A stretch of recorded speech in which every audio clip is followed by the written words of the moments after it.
This is Cicely from YBCA Community Engagement, and we are here having breakfast with Oakland-based artist Jon Brumit. Jon, what are you having for breakfast today? Some eggs and naan, some coffee. Tell us about yourself. I'm from Chattanooga, Tennessee. What brought you to Oakland?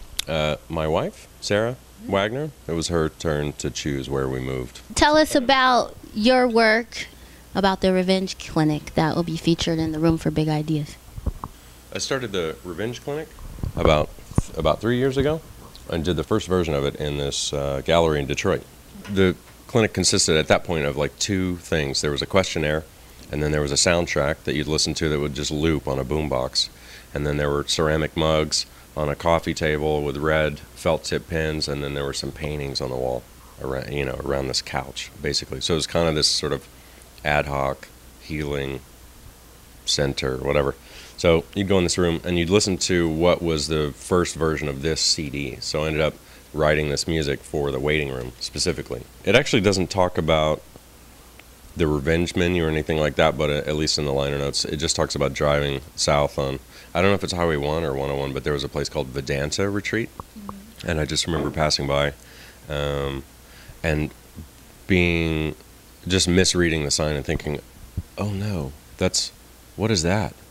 Vendetta Retreat. I was like, that's like a murder camp in the woods or something. And then I realized pretty quickly that that's not what it said. Yeah, I just took the idea and sort of ran with it and just thought, well, what would that be? What would like a murder camp be? What would you learn there? And started thinking about like the Pentagon and other secret military locations around the globe, training our imperialist, U.S. forces to go vanquish all others. But the clinic, it focuses on nonviolence and creative sublimation. It is a place where someone can come in and sort of talk about, through like the introductory questionnaire and listening to the music and talking to me, or at least reading through some of the material that will be in the installation, people can start to talk about or get started talking about some incident that maybe happened to them or to one of their friends, or it's like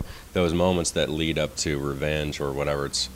They're like little dynamos, they sort of, something happens and it just winds up this little motor or something, and it sort of gets people creative, but in a totally negative way. Mm-hmm. And I don't believe in revenge. I don't think that it happens, so it's not that I don't believe in it, it's just that I don't encourage it, right? Because it's creepy.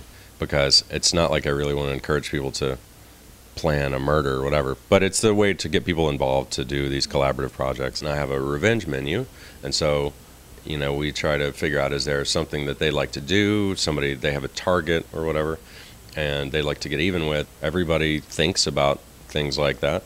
It's not like, I don't think that I've met a person yet who probably hasn't imagined some kind of revenge scenario on someone. I don't think that it's good or that they acted on it or that they should have or whatever, but I think that we think all kinds of things. Like the first thought is free, right? But what we do with the second one, well, that's kind of up to us, whether or not we're creepy or whatever. If you could, would you venture an attempt at your obituary? I think that my perception of myself is completely distorted. I have no idea what I should be remembered for or what I really even do. I don't know. I don't know. I try to live a good life, be a good person.